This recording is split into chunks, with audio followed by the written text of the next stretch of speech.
Hello नमस्कार। आज हम संसदीय कार्यवाही के अंतर्गत प्रश्नकाल को समझने का प्रयास करेंगे कि संसदीय व्यवस्थाओं के अंतर्गत प्रश्नकाल की क्या व्यवस्था होती है। संसदीय व्यवस्थाओं के अंतर्गत संसदीय प्रश्न एक ऐसा माध्यम है जिसके द्वारा संसद प्रशासन पर निगरानी रखती है और इसका प्रयोग उन सब देशों में किया जाता है जहां प्रजातंत्रीय व्यवस्था के अंतर्गत संसदीय प्रतिनिधि लोकतंत्र की प्रणाली विद्यमान है। संसद सदस्यों को लोकसभा के मामलों पर सरकार के मंत्रियों से प्रश्न पूछने का अधिकार होता है। जानकारी प्राप्त करना प्रत्येक गैर सरकारी सदस्य का अंतर्निहित एवं निर्बाध संसदीय अधिकार है और दोनों सदनों के प्रत्येक बैठक के आरंभ में 1 घंटे का प्रश्नकाल होता है और उनके उत्तर दिए जाते हैं। इसे प्रश्नकाल कहा जाता है। प्रश्नकाल के अंतर्गत 2 प्रकार के प्रश्नों को पूछा जाता है या 2 प्रकार के प्रश्न की व्यवस्था है। पहला है तारांकित प्रश्न। इन प्रश्नों का सदन में मौखिक उत्तर दिया जाता है। ऐसे प्रश्नों के अनुपूरक प्रश्न पूछे जा सकते हैं। इन पे तारांक यानी एक चिन्ह लगा होता है, तारांक का एक सिंबल बना होता है।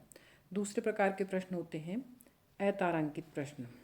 इन पर तारांक नहीं लगा होता है और इन प्रश्नों का उत्तर लिखित रूप में दिया जाता है। इन पर अनुपूरक प्रश्न नहीं पूछे जा सकते हैं। ये 2 मुख्य प्रकार के प्रश्नों के अलावा तीसरे अल्प सूचना प्रश्न भी होते हैं और अति लोक महत्व के प्रश्न जब बिना पूर्व सूचना के ही नहीं पूछे जा सकते। अधिकतम 21 दिन की पूर्व सूचना, न्यूनतम 10 दिन की पूर्व सूचना एवं अल्प सूचना देकर प्रश्न पूछे जा सकते हैं। यानी अल्प सूचना प्रश्न जो बहुत ही महत्वपूर्ण सार्वजनिक महत्व के विषय होते हैं उनके लिए पूछे जा सकते हैं, लेकिन उसके लिए पूर्व में सूचना देना जरूरी है। लोकसभा में 1 घंटे के प्रश्नकाल में 20 विषय निर्धारित, प्रत्येक सदस्य को 3 मिनट। यद्यपि व्यवहार में ऐसा नहीं होता, समय ज़्यादा लगता है। एक बार 4 या 5 विषय ही प्राय उठाए जाते रहे हैं। सिद्धांततः व्यवस्था इस प्रकार की है कि 20 विषय निर्धारित हैं, लेकिन प्रश्नों के अंतर्गत बहुत ज़्यादा समय लगता है, तो ऐसे में 4 या 5 विषय ही प्राय उठाए जाते रहे हैं। राज्यसभा में आधे घंटे के प्रश्नकाल में 7 विषय निर्धारित हैं। अब हम देखेंगे कि प्रश्न कैसे ग्रहित किए जाते हैं, प्रश्नों को कैसे लिया जाता है, किस प्रकार वो उठाए जाएंगे। यदि कोई आरोपात्मक प्रश्न तथ्यों पर आधारित न हो और किसी वर्ग या संस्था के बारे में न होकर किसी व्यक्ति के बारे में हो तो सामान्यतः उसे ग्रहित नहीं किया जाता है। यदि किसी प्रश्न का विषय किसी न्यायालय के समक्ष या विधि के अधीन बनाए गए किसी अन्य न्यायाधिकरण या निकाय के समक्ष निर्णय के लिए लंबित हो या किसी संसदीय समिति के विचाराधीन हो तो ऐसा प्रश्न पूछने की अनुमति नहीं है। जनहित एवं सार्वजनिक मामलों से संबंधित प्रश्न उठाए जा सकते हैं। लोकसभा में एक दिन में 20 तारांकित प्रश्न एवं अधिक से अधिक 230 अतारांकित प्रश्न हो सकते हैं।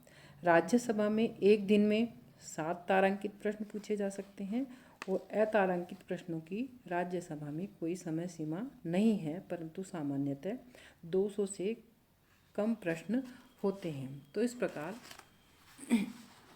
प्रजातंत्रीय व्यवस्थाओं के अंतर्गत प्रशासन को पूरी तरह से उत्तरदायी बनाए रखने के लिए प्रजातंत्रीय व्यवस्थाओं के अंतर्गत प्रशासन को जनहित में निर्देशित करने के लिए और उन योजनाओं और कार्यों को पूरी तरह से संपादित करने के लिए प्रश्नकाल की विशेष व्यवस्था होती है और प्रश्नकाल के माध्यम से सरकार पर एक नियंत्रण की व्यवस्था रहती है ताकि सरकार नियंत्रित रह करके सरकार के अंतर्गत निरंकुशता की प्रवृत्ति न पनपे और प्रश्नकाल के माध्यम से उसको नियंत्रित करने का प्रयास किया जाता है। और साथ ही साथ प्रश्नकाल के इस कार्यवाही के द्वारा जनमत को भी ये सब जानने का अवसर मिलता है। और वर्तमान समय में तो चूँकि प्रत्येक सभी संसदीय कार्यवाहियों का हम नियमित रूप से संचार साधनों के माध्यम से उसका अवलोकन कर सकते हैं, तो इस प्रकार हम देख सकते हैं कि किस प्रकार सार्वजनिक महत्व के जो प्रश्न हैं या सरकार जिन भी कार्यों को कर रही है उससे संबंधित प्रश्न पूछ करके या उसके संदर्भ में उसमें क्या कमियां हैं उसके बारे में सुझाव दे करके सरकार की जो नीतियां हैं, योजनाएं हैं, वो पूरी तरह से सार्वजनिक कल्याण और जनहित के प्रति समर्पित हों और सरकार पूरी तरह से जनहित के प्रति जवाबदेह हो, उत्तरदायी हो, निरंकुशता की प्रवृत्तियों पर रोक लग सके। इस प्रकार संसदीय कार्यवाहियों के अंतर्गत प्रश्नकाल की व्यवस्था होती है। धन्यवाद।